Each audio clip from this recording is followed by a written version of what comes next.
Hello,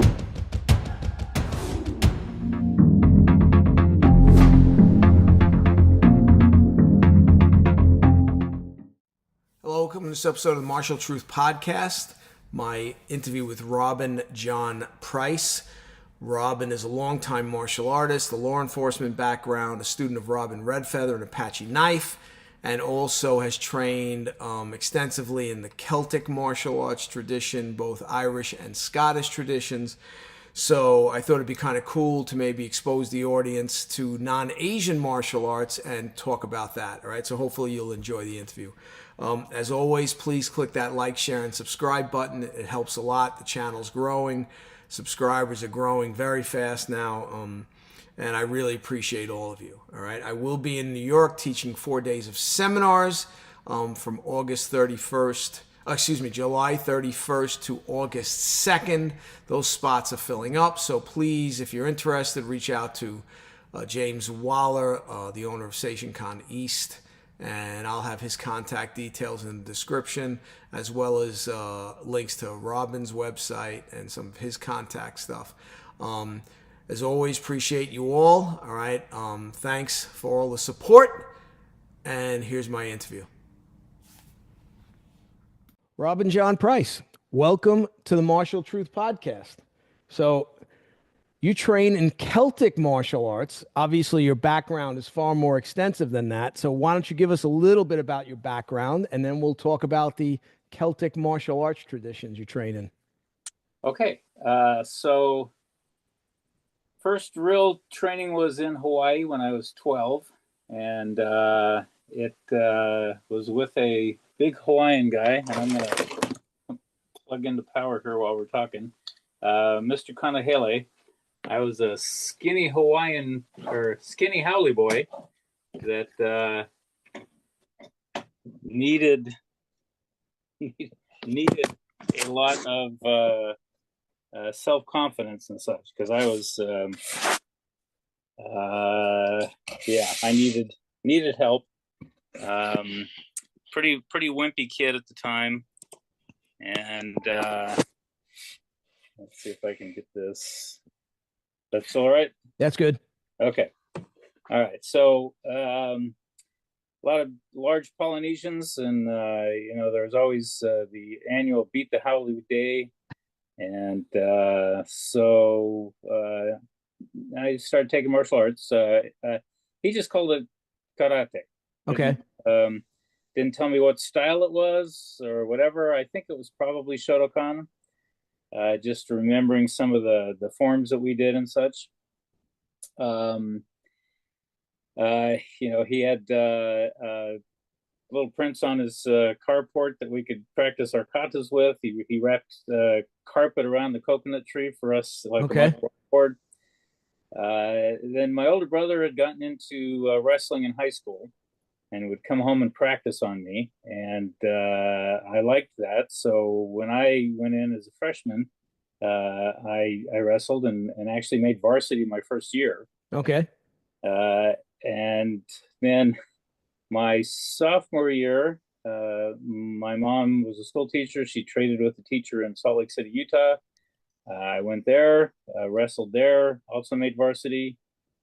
Then my junior year, my grandmother was having some health problems. So I went down to Phoenix. Okay. Stayed with her. Went to high school there, wrestled there and made varsity. And then went back up to the school in Utah because I liked the wrestling program there. And took regionals and second in state. Nice. Very good. Okay. Then I actually had a wrestling scholarship, but I got injured and couldn't finish up. And wherever I would move besides the wrestling, I would try and find somebody that could teach me something about martial arts, because I was really interested in it. So I got exposed to some various types of kung fu, found some judo instructors that I trained with in Phoenix.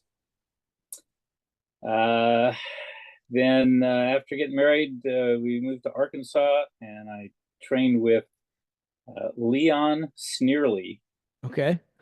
A good Southern name, in Taekwondo and Judo. Okay. Then after a few years there, we moved to New York City. I started training in Wing Chun there, and then I went there to be an actor. Okay. If I was going to be an actor, Southern California was a better climate. Uh, so we ended up out here. I continued in Taekwondo, got a second degree, got a teaching certificate, but then I joined the sheriff's department out here So and which sheriff's department? Los Angeles County. Oh, so the LA County Sheriff's Department. Right. Okay. Right. And pretty quickly became a force instructor on the department. Went to the police Olympics just for the karate, and I met there a guy named Mike Young, who got me into boxing and kickboxing. Okay. And I preferred that to the point fighting, the tournament scene and stuff. So in 1989, went to a big tournament in Chicago and was the U.S. middleweight champion in Savate that year. Continued to train in Savate and boxing. Then for the And for those that don't know, Savate's the French boxing and French foot fighting, correct? yeah, yes. So the full name is Boxe Français Savate. Okay. So they added the box because they adapted the English method of pugilism Right. and kicking. Before that, a lot of it was open hand slapping, Okay. which can be very effective as well. Let's see. So for the sheriff's department, we eventually went with Krav Maga. Okay. And I became a Krav Maga for law enforcement instructor. But at the same time, I started training in Bujinkan Budo Taijutsu, Japanese system under Hatsume. Okay. Has 9 schools. There's 6 samurai arts and 3 ninjutsu arts. And I continue to train in that. So that's been about 22, 23 years in that. Okay. And then I got started in HEMA, which is Historical European Martial Arts. Right. As you can tell, I have like ADD when it comes to martial arts. Well, I can't say anything because I've studied a whole bunch of different arts too. So I'm the last person to ever critique or knock anybody else that has studied a whole bunch of stuff. So yeah. So and HEMA, a lot of the people are into the longsword. There's the basic ones are either Italian longsword or German longsword. I trained in both, but at the same time, and while all this was happening, I knew about my Celtic ancestry, and family lore were that we were also Choctaw. okay. And I had read about how especially the Highlanders and the natives like Cherokee and Choctaw and Chickasaw actually got along fairly well together, intermarried, and I wondered what it would be like if they had merged Right. their martial systems. And then I read a book. I'm trying to think of the name of it, but it was an interesting sci-fi book where a planet was colonized, and they wanted the 2 most warlike cultures to be combined. So they took the Apache and they took the Highlanders. Okay. And the 2 cultures on this planet. And again, it was like, oh, what a concept. What would it be like if something like that had actually happened? So that was the genesis for doing the research and starting Lav Batalan, which is a combination of Celtic and Native American. So now the Celtic, we're talking about what kind of arts? I know we obviously have some stick fighting because that seems to be throughout all the European arts, which actually even transplanted here to the United States. You don't hear about it much anymore, but we had our own stick fighting and wrestling traditions here that Yes. kind of disappeared. I mean, we know Abraham Lincoln was a big wrestler. We know we had these things here. So Yes. Yeah. So Irish, well known for the shillelagh, the ball-headed stick, and just about every culture has some type of ball-headed stick Right. because it's effective. Right. Um, so you'll see like the African knobkerrie, which kind of looks like a shillelagh. The Polynesian islands had sticks with balls on the end of it. It's just good thing for whacking people with. Right.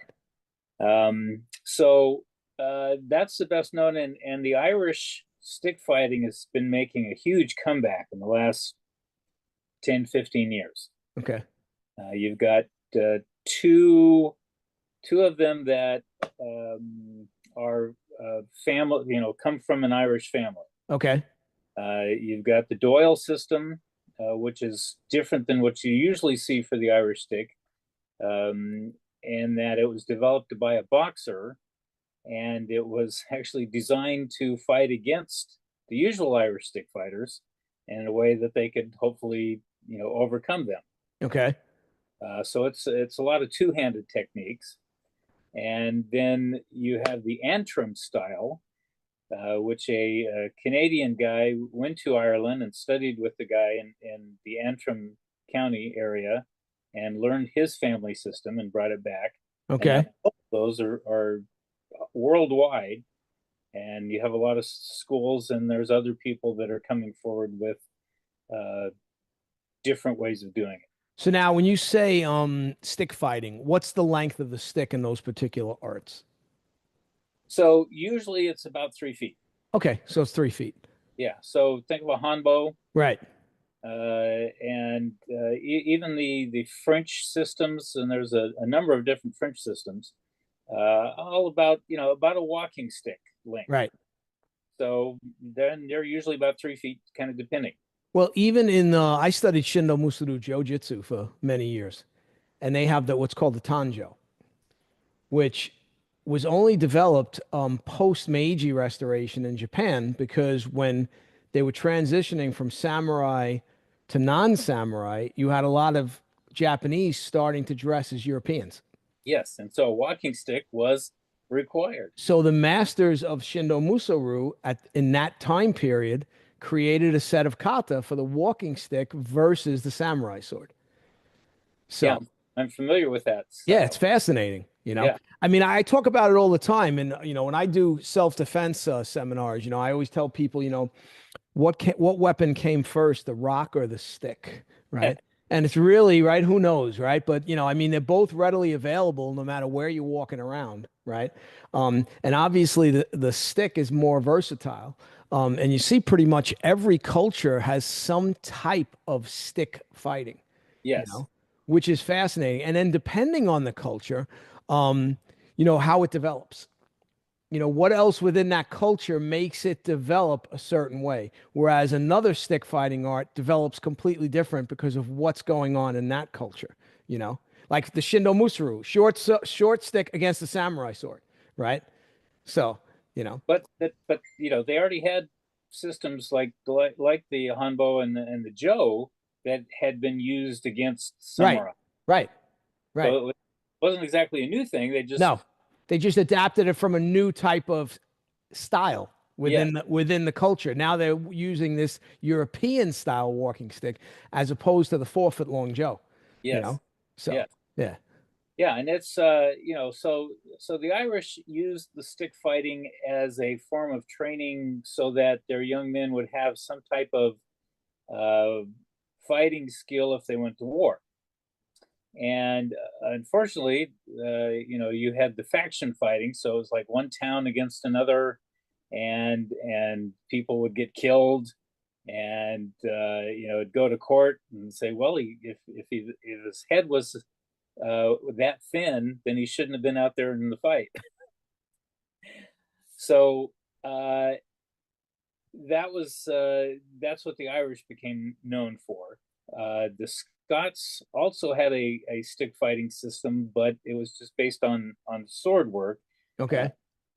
but a lot of people call the single stick, which is basically a 3 foot wooden dowel with a leather guard that they would use to practice sword fighting, Okay. so that kind of like the bokken, you weren't going to necessarily kill the guy, Right. but it was a way to practice sword fighting without too much damage. Right. Without people getting cut. Well, Right. it's the same with the Filipino arts, right? I Yeah. mean, the stick, they do the stick, which is developed into its own unique thing. But originally, it was all the stick was a blade. The Yeah. stick was just in place of a blade, so you didn't wind up cutting each other, when you practiced. It's the problem is that people will then forget that when they pick up a bladed weapon, that it will cut, and they're used to just the percussion hits, Right. or vice versa. Right. Um, so yeah, that's one of the things I like about HEMAs, where we take training swords, metal swords, and we fight with them as if they were sharp. Right. And so even the Chinese, we've seen some examples of them getting on the gear and using their traditional weapons and getting out there and fighting with it. Well, you're seeing it even in Okinawa now. In Okinawa now, they're trying to figure out a way to fight with the kobudo. So right now they're doing it with the bow, where they're using bow that are made out of bamboo strips, Yeah. and they're wearing a similar armor to the kendo armor. The only difference is they'll also wear the shin guards like they do in the naginata sport Okay. in Japan, because with the bow you can go for the legs, right? So they're working out, they're trying to figure it out, but I mean, nothing's ever perfect. Yeah. And again, my whole thing with it, I mean, it's fun. Don't get me wrong, it's a lot of fun. I did kendo for a couple of years. It's a hell of a lot of fun. But hitting someone with a shinai is about as close to cutting with a sword. I mean, it's just not. There's no comparison. If anything, I think it can give you bad habits in terms of what it's like to really cut with a weapon, you know. Um, but again, I think it's fun. There's nothing, and it's very also it's a very good workout. Oh yeah. I mean, it's good workout, which is a whole other aspect that again I don't have a problem with, you know.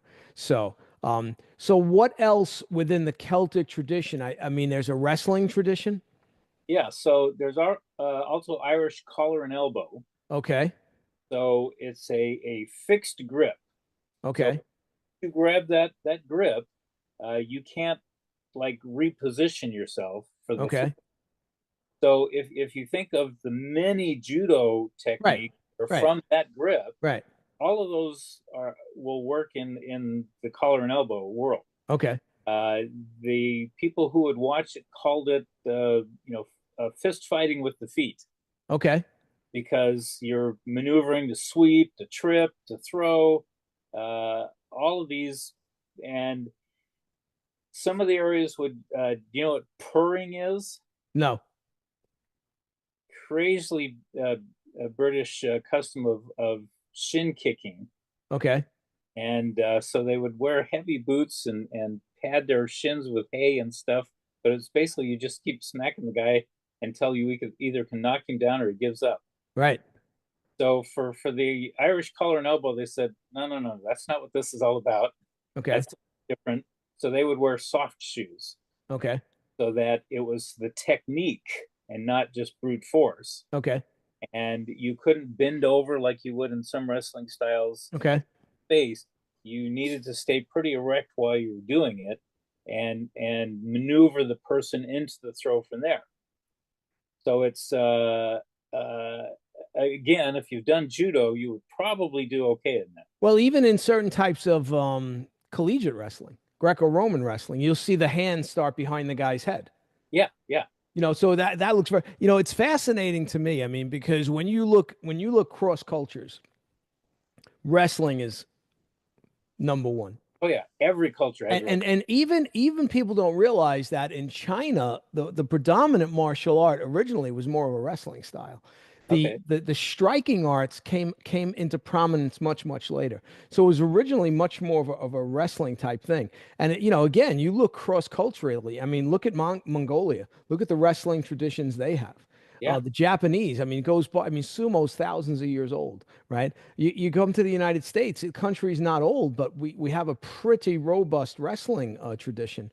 You look at all the European cultures, Rome, I mean, worldwide, wrestling is a huge part of the human condition.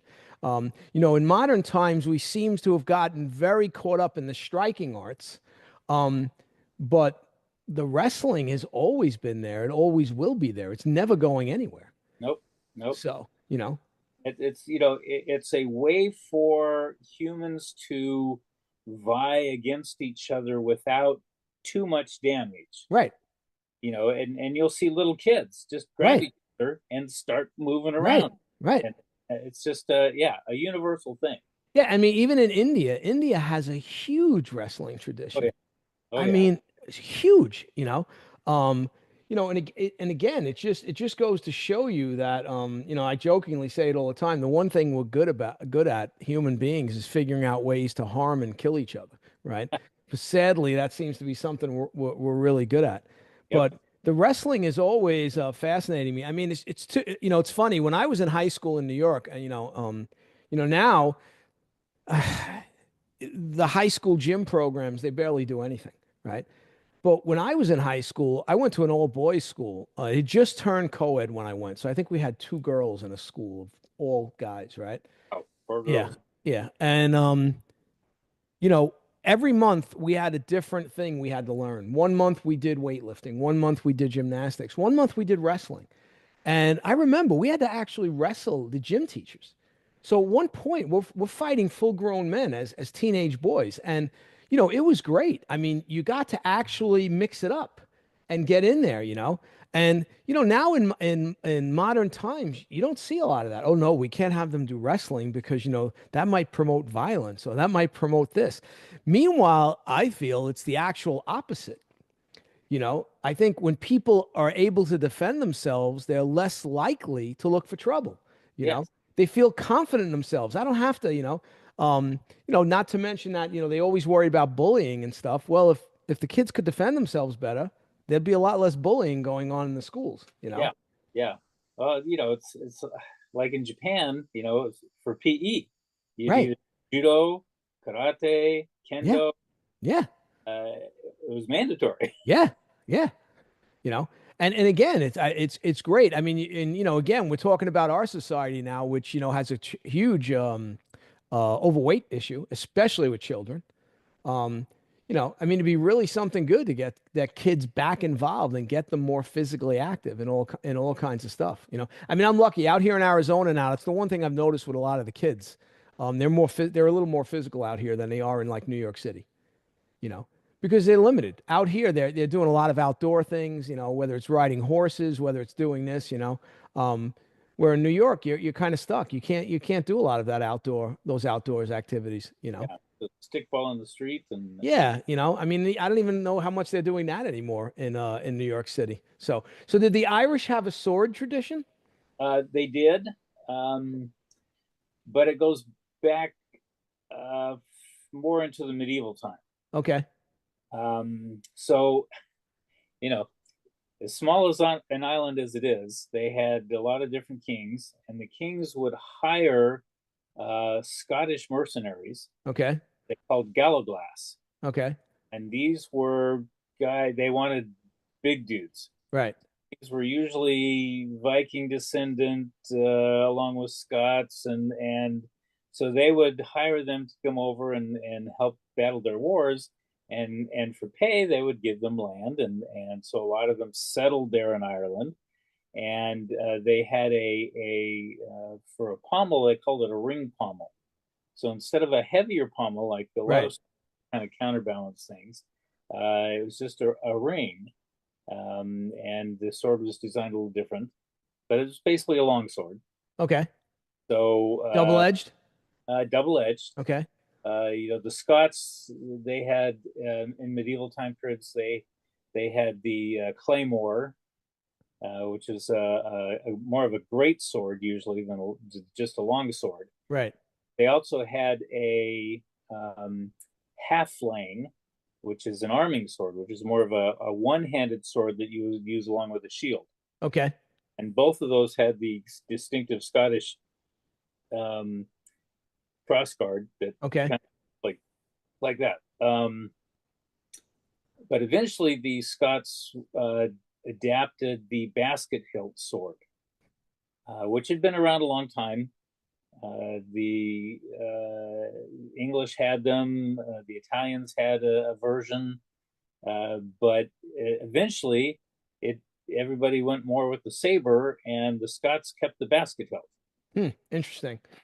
If you know how to use it, it gives good hand protection. Well, that's the one thing. That is the one thing. You can 100% protect the hand with the basket hilt sword. Yeah, You know. So and look, and as we know, I mean, in sword fighting, weapon fighting, especially that type of weapon fighting, close in, the hand's the closest target. It's going yes, to be close. It's between you and your body, and you and the opponent. So the opponent can take the hand, and now you can't hold a weapon. You're screwed. So, you know, every weapon art I've done, and I do a lot of them too. I mean, every one of them, you're attacking the hand. If the hand is there and you can get it, get it. Because you exactly. eliminate that hand, he can't hold the weapon. He's finished. Yep, yep. It's you know, uh, and so many people practice. I've noticed this like in the Filipino stick fighting, been a lot of sword fighting stuff. Everybody's more attacking the blade of their opponent, and it's like, why are you hitting the blade when you could hit their hand or their arm, Right. or feint so that they come at you and you come around and get the hand or the arm. So I feel there's a huge problem with that in Okinawan Kobudo. Whenever I see the partner practice, now again, if you're doing a pre-arranged set, different story because you're just trying to get people to actually make contact with the weapons to get away from that fear, work on your distance and everything. But if I'm teaching actual fighting with those weapons, whether it's the sai, the nunchaku, the tuifa, as the bowman attacks, I'm moving and I'm trying to strike the hand. I'm trying to strike. I'm not blocking his weapon. I'm trying to strike his hand and then move in and eliminate him, right? But I know what you're talking about. It becomes where everything is you're blocking the weapon. And when I first started studying Katori Shinto-ryu, Sugino Yukihiro sensei, he explained it quite clear. He goes, if the swordsman is coming in to attack your head, let's say, and you move, if he keeps cutting, he's open. He's open to be countered and be killed. Yep. He has to understand that, my target's not there anymore. He has to be able to stop his blade. If he doesn't, he's in big trouble. So that's why even the Japanese, and you don't really get a lot of that within the Japanese movies a lot, right? Because it's again, the clang clang sounds so good, right? But the real stuff is far more sophisticated, and it's not you're slamming weapons into weapons because again, why would you want to do that? Plus, Yeah, the weapons break. I mean, I don't care how good a weapon is. Your weapon can break in combat. yeah, yeah, So, yeah. I just saying, I watched Seventh Samurai recently, and for the good swordsman, there's no clinging. It's just right. he attacks, you cut, it's over. Right. And my teacher's father and my teacher did the fight choreography for that. Oh, awesome! Yeah. So that's Sugino Yoshio sensei, my teacher's father. So, Well, yeah. So, yeah, I've seen when I was in their dojo, there were photos of them on set with Toshiro Mifune. oh, that's And awesome. they also did the fight choreography for Yojimbo and Sanjuro. And one year Sugino Sensei was in. So during one of the night times on a break from the seminar, we watched one of those movies. And it was phenomenal because Sugino was telling us stories. Wow. Oh, this was a problem. Oh, this scene was a problem. He couldn't get this technique. We had to keep working it and working it until finally he got it. Oh, and it was fascinating sitting there watching those movies with one of the guys that was on the set helping the choreography with his father. So, That yeah, that's that yeah. the thing I have to that is I trained with Yamazaki Sensei Okay. and Ieto, and he trained Arnold Schwarzenegger, Schwarzenegger for Conan. Yeah. so he Yeah. had picked he and Arnold, Yeah. and Yeah. So what else did the Irish use? And what kind of shield did the Scots use? Was it a round shield or was it yeah. So along with the basket hilt, they used the targe, which is a round shield, to put your arm into, grab, and usually they had it so that with the grip you could hold the dirk. okay? And some of the shields even had where you could have a spike in the center, Okay. which there's nothing written about how they used that. So there's speculation that whether it was you used it like as you're coming forward to Right. stab the guy, maybe to trap the other guy's sword there for a moment while you do something to him. There's speculation on, and so Uh, Maybe all of the above. maybe. So those of us that work off of any existing stuff, we just like, well, would this work? Would this work? Well, Right, right. yeah. So that was the main shield. For most people, the Scots are the basket hilt broadsword and the targe. Okay. Your more pictures, and of course, Braveheart was horribly, horribly historically inaccurate. Still love it though. Great movie, but yeah. So you know, they went through the medieval time period where they were wearing the same kind of stuff that the English were wearing. Okay. Their knights had armor, and they had the long swords or the bigger kite shields and stuff. And then as things developed and the Highland culture kind of transformed into more the wild man type stuff that you Okay. and the English by that time, of course, had a lot of rifles, which is why the Scots lost. Right. Um, and the problem with the Celts is that they're very clannish, and so instead of saying, "Hey, we should all get together as a country and a people and fight against these other guys," we would win. But instead, it was like, well, no, they've offered us stuff over here, so we're going to go with the English. And Well, I mean, that's the one thing they show in Braveheart, right? yes, That's the one thing that's true they show in Braveheart, that, and look, that greed is a human condition, right? So if someone thinks they can get something that they'll benefit from. yeah, yeah, and it's the same thing with the Native Americans. If Right. they had been able, of course, they'd been devastated by disease. Right. If they had all banded together and recognized that, hey, these guys are coming in, they're doing all this stuff, let's just all band together and kill them all and push them away. Well, right. And the funny, but that, again, that's the problem. And that's one of the things that's often overlooked when they tell the history, is that the Native Americans were killing each other long before we ever got here. Oh yeah. They were fighting amongst themselves. I mean, like, forget it. And I mean, that's one of the things I say with Europe. Like, Europe is still basing their, a lot of them are still have these deep seated cultural biases that go back thousands of years. Oh yeah. And I've been to Europe a lot, and I just say to myself, I said, man, when are you going to get over this stuff? I mean, like, get over it already. You're talking about things that are so far in the past. Like, okay, we're all living in modern times. Let's just kind of get with the program, and and get it together. But there's just such deep-seated hatred there between certain peoples. It just amazes me. Yeah. I mean, you saw it with the Irish and the English, right? I mean, yeah. And again, I get it. The English had spread all over the world. I totally get it. I mean, look, we had our own revolution here, right, in the United States. So, right. But, again, it's time to maybe kind of try to get past that and figure it out, because the other way wasn't working. I mean, all it was doing was getting people killed. Yeah, but it's you can only be pushed down so long, and Right. and you go for the freedom bit. Right. But the world, human beings are very clannish. 100%.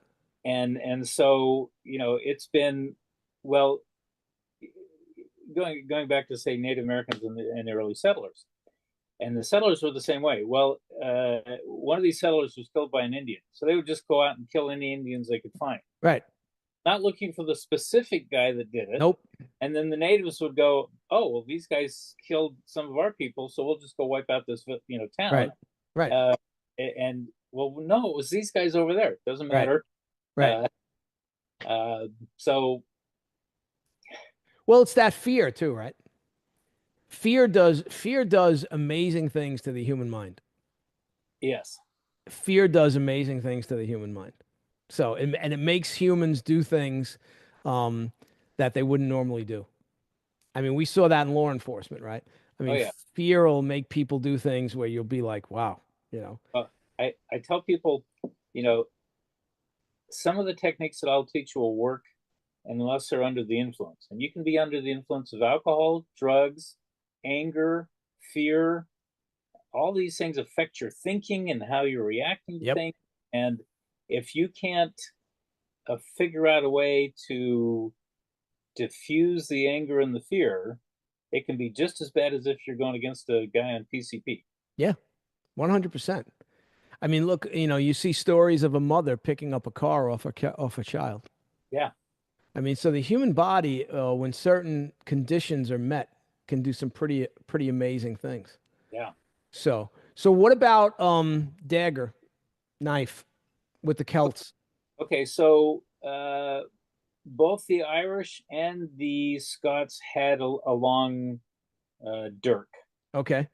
A lot of times the dirk might be made from a broken sword. Okay. So the blade, pretty good length. It's almost to the point of a short sword. Okay. So think of a less than a big Bowie knife heft. Okay. But still able to pierce through pretty much whatever you're wearing. Okay. So a lot of the European and Scottish way of knife fighting was more of the say Japanese, where you plunge it into something because you're going to have to go through stuff. Okay. Whether chainmail or leather. So not like, say, Southeast Asian type where it's a lot of cutting. Right. It's more you have to puncture something and put a lot of force into it. So would they use more of the ice pick grip, or would they use the regular grip, or would vary? There wasn't one standard grip they would use. So a lot of the ice pick type grip. Okay. You're going to pull it from the scabbard and attack. Okay. So in the European manuals of the masters, that's pretty much what you're defending against. Right. Sometimes it was a straightforward from the handshake grip. Right. Excuse me. Bless you. So it was, but the Scots, when they would grab it with the handle along with the targe, would come into. There was a technique they called the Highland charge, and you'd actually run towards them. You'd hear the bullet, so you duck down, put the targe up so that it was at an angle, so that the bullets would actually careen off the ricochet off the shield, and then you knew that they were reloading, so you would keep running into them, and once they got inside, then it was mayhem. Right. And so the dirk you could stab with it, you could cut with it, bash them with the shield. You've got basically a second weapon there. Well, it's amazing. Again, we figure one thing out, and then they figure something else out to counter that, right? Yeah. Then what they do is they put riflemen in rows. Yes, and that's what devastated the Scots. Right. The four square, I think it's called, right, with the rifles, and So I mean, it's just amazing, right? It's warfare. Warfare in general has been responsible for some of the greatest advancements in everything. Yep. Right. Whether it's technology or whatever, it's just amazing the stuff that comes out of warfare. So, that's, I guess, one positive you can say comes out of it, that things advance. Yes. Technology advances, right? It's like it's true though when you say about the we're very clannish. My sister always says it's all about the tribe, right? It's all about the tribe. Everybody wants to be part of a tribe, right? If we figure out that we're all part of the human race tribe, maybe things would get better for everybody, a little faster. But again, very hard to get people to think like that. Maybe aliens attack. Then you'll see how quickly all the tribal bullshit will stop, because they won't be worried about that. They'll have a lot more important things to worry about, you know? Yeah. Then we have the human tribe. Yeah. Then we'll have the human tribe. Right. But, so what else in terms of the Celtic traditions were there? So, the Celts as a people were fighting against the Greeks and the Romans and eventually they got pushed by them and Germanic tribes over to the western edge of Europe and onto the islands. And so now when we think of Celts, we think of just Irish, Scots, and Welsh, and a few other small places. And there, what we have left, there's some old writings of feats that, and some of them sound like kung fu movie, being able to jump out of a hole and jump across a long distance and these different things, but these are supposedly feats that the warriors would train to could do. And so some of the older stories have some very interesting aspects of the training. A wonderful story about an Irish warrior who went to train under a woman teacher in Scotland. And of course, you know that the Irish basically settled Scotland and they became the Scots.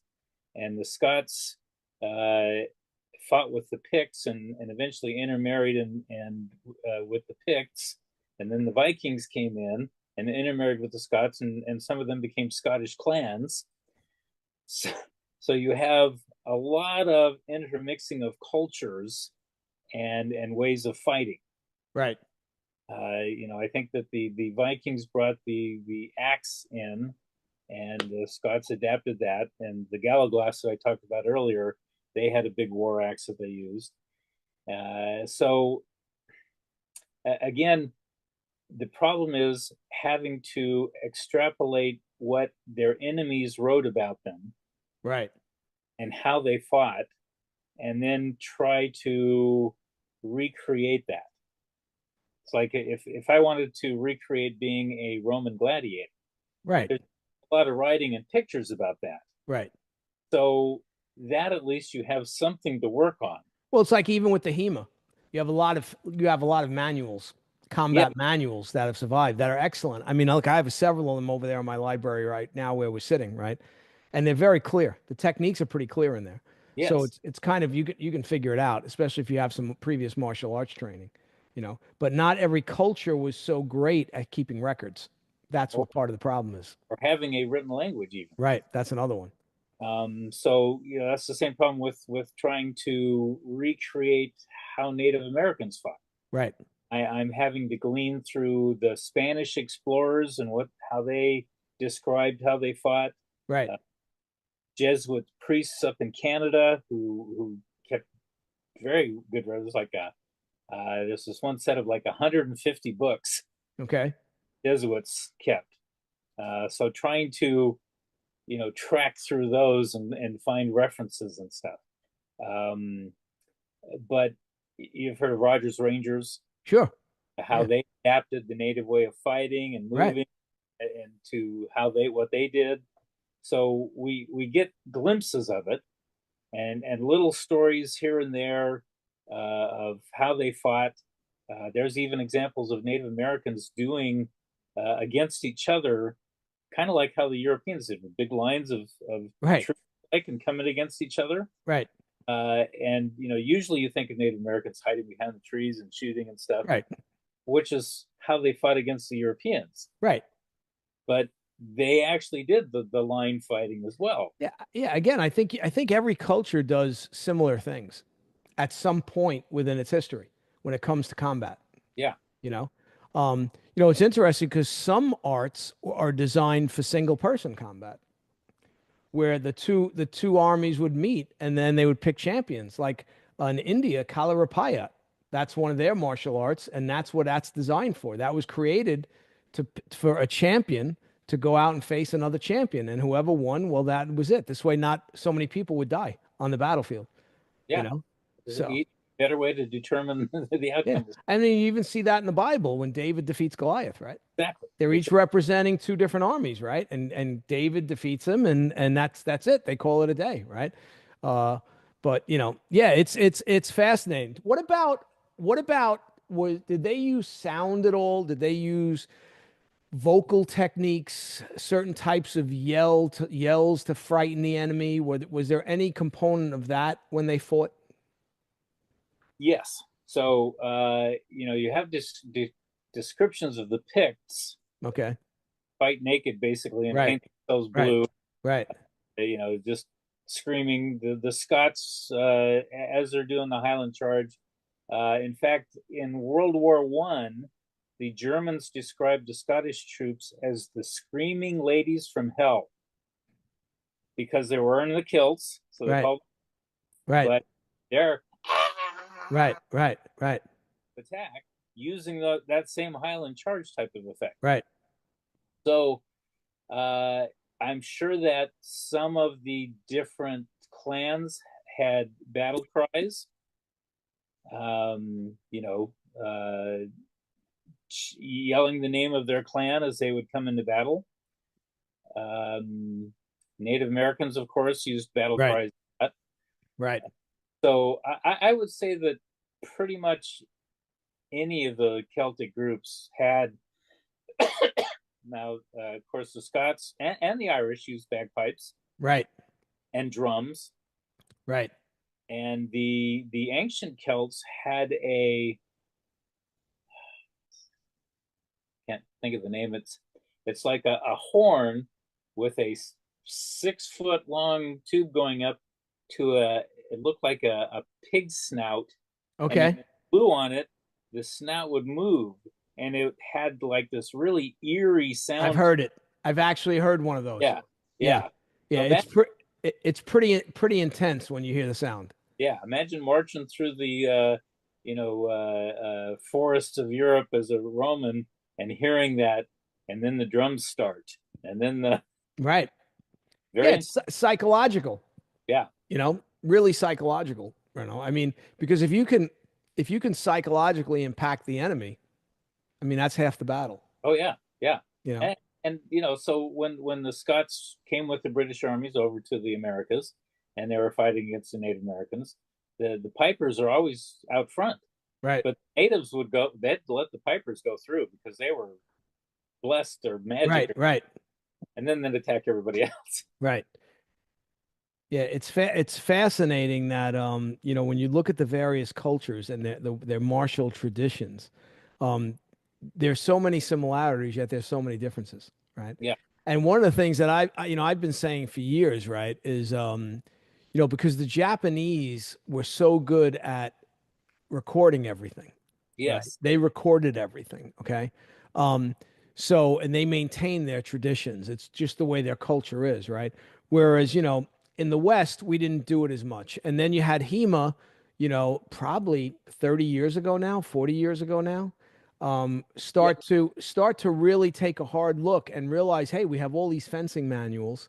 And there were some schools still left in different parts of Europe, but they've done a really good job of bringing it back. I mean, we have one here in Phoenix. I haven't gone over to check them out yet, but I plan on going over there. Oh, you should. They're friends of Yeah, mine. yeah, okay, yeah, I'll definitely go over there and check them out.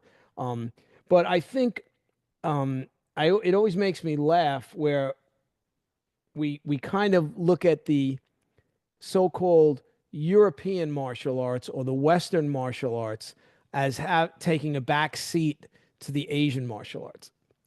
And That's mindset of most people. yeah, and again, I just say to myself, yeah, I don't think so. I mean, you can read accounts where Portuguese killed samurais in duels. So, I mean, again, it's the same old story. There's no ultimate martial art. There are warriors. Yes. And there's warriors that can study one thing, and on that day on the battlefield, they're the better martial artist, they're the better warrior.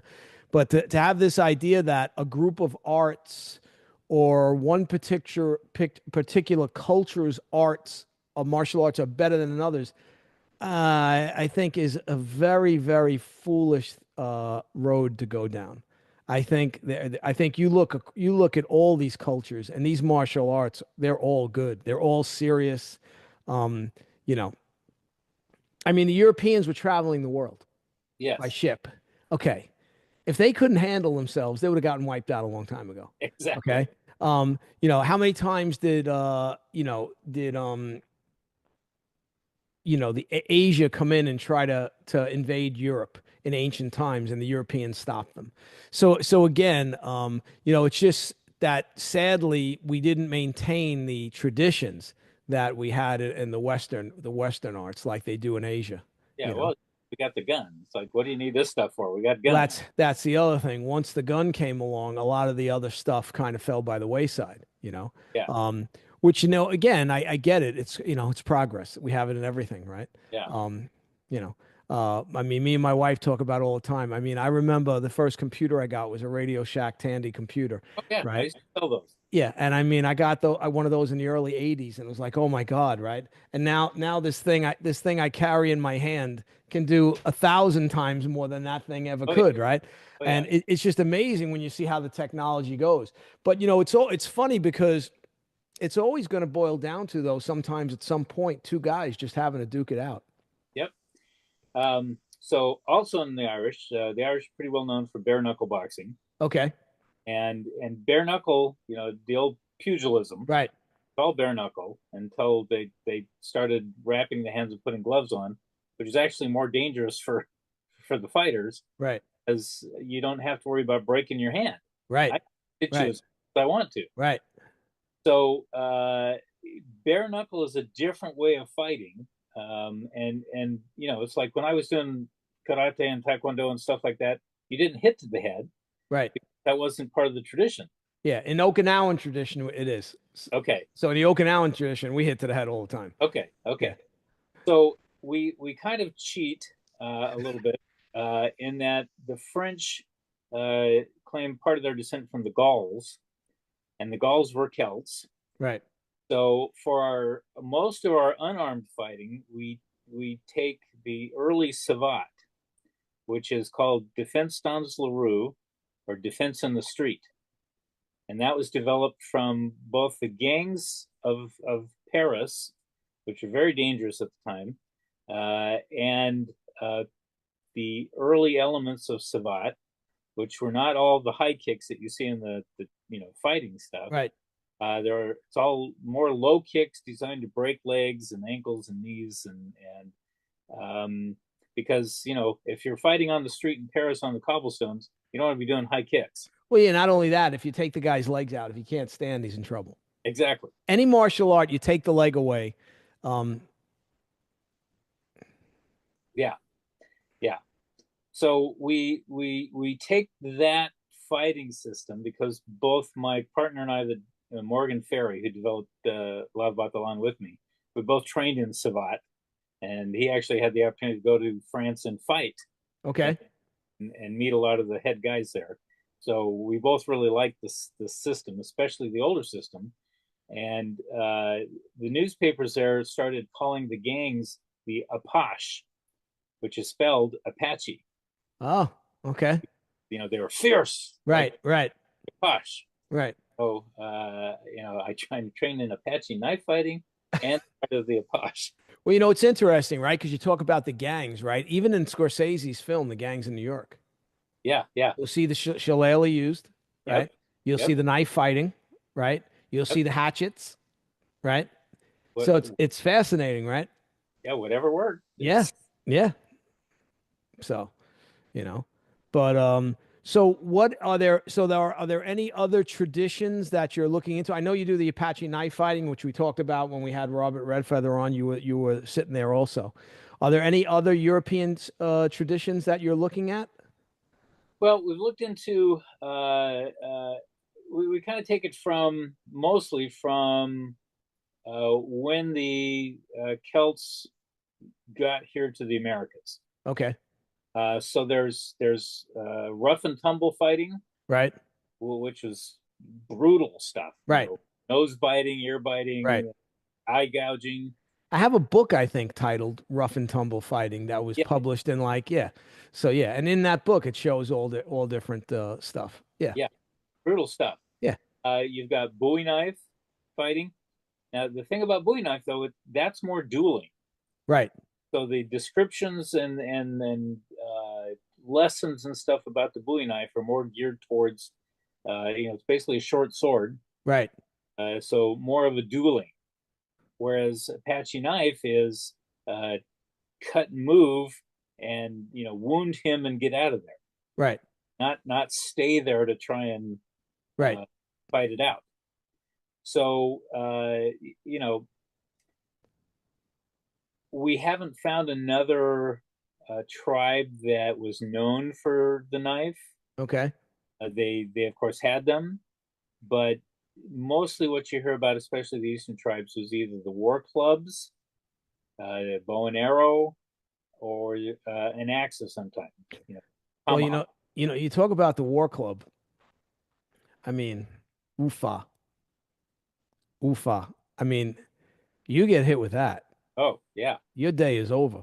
yeah, I mean, like we have in Okinawa and Kobudo, we have a gua, which is a farmer's hoe. But the Japanese farmer's hoe is the blade's very heavy and it has a back and it has like a steel collar. And like we also have a shield and machete in the Kobudo system I do, which is shield and machete comes from China. And I was asking someone the one time that was using the shield, I said, what do you think would happen if I swung the gua as hard as I could with not the blade end, but the back end that has like that heavy steel? And he goes, I wouldn't want to take that on my arm. I mean, people don't realize the force of a war club. And the different types of designs. I mean, in Europe, you see the ones made out of iron, and you see yeah, the different designs. They're brutal. I mean, some of them will puncture armor, you know? yeah. The war hammers, they Yeah, yeah. puncture armor. Brutal. Yeah. You know, and so yeah, so again, the Indians too, like you see Last of the Mohegans, a prime example. The weapon used in Last of the Mohegans. Yeah, the gunstock war club Yeah. and the ball-headed war club. Yeah. And, what they don't show is one that I like a lot. It's called the Atasa, and Okay. it's used more in the southeast, and it looks like a scimitar. Okay. And when the Spaniards came through, they referred to it as a wooden scimitar, Okay. and they said that again, the skill that the natives had with this wooden sword was like they'd trained in the salons of Spain. Right. So you pick something up. How does this move? Hey, Right. this at me. I can do this and I can do Right. that. So it wasn't that big of a stretch to say that yeah, they could probably pick up a European metal sword and go to town with it. Right. Yeah. Uh, yeah. You're Okay. good. It's yeah, it's fascinating when you start to look cross-culturally at martial arts. Like that's the one thing when I went to India, I spent 10 days in India. I had asked to visit a Kalaripayat school and the visit fell through and I wasn't able to go and visit. Um, but if I go back 100%, that's one thing I will 100% do. But yeah, I mean, this is all fascinating stuff. Yeah. And I really appreciate you coming on and talking about it. Um, I just think you think, even myself, I caught up in the Japanese, Chinese, Okinawan arts and stuff, but you know, um, the wrestling in the United States has always been, there. It's always there. Yep. The knife fighting always there. Like you said, Bowie knife one thing, but even other knife, right? It's always been there. It's not like it wasn't there. It's just like we didn't codify it, you know. No. I think it was like I think Abraham Lincoln was probably shown wrestling initially by his father, Yeah. And he you was a know. Yeah. So, and I would guess it would be the same thing that your dad would show you how to use a knife. Um, and now we've kind of lost that a little bit, where we don't really show our sons. I mean, a little bit different for me and you because we're into martial arts. So like I train my children. But a lot of dads that don't have any understanding of that, they have no idea how to train. And I remember even my grandfather, who was this big Italian guy, I remember as a little kid, him taking me on the side and showing me some ways to punch and some ways to fight, you know. And and I'm thinking to myself, yeah, when he was in Italy as he was growing up, he was probably taught something by his father or his grandfather, Yeah. you know. So in a way, it's sad that rough and tumble aspect of manhood has kind of fallen by the wayside a little bit, you know. I think it would be good to get back to that a little bit, you know, I agree. you know. So Oh, hope, but listen, I really appreciate you coming on. I appreciate you having me on. Yeah, this is great. And you writing a book? I'm writing a historical fiction book. Okay, cool. Let me know when it's out. I'll check it out. I want to read it. So I like historical fiction. Let me guess, where does it take place? It's a Scottish mercenary that ends up in Japan. Okay. Oh, very good. I like the sound of it already. So, all right. Well, let me know when it comes out, and I'll promote it a little bit for you on here. I'd appreciate So, that.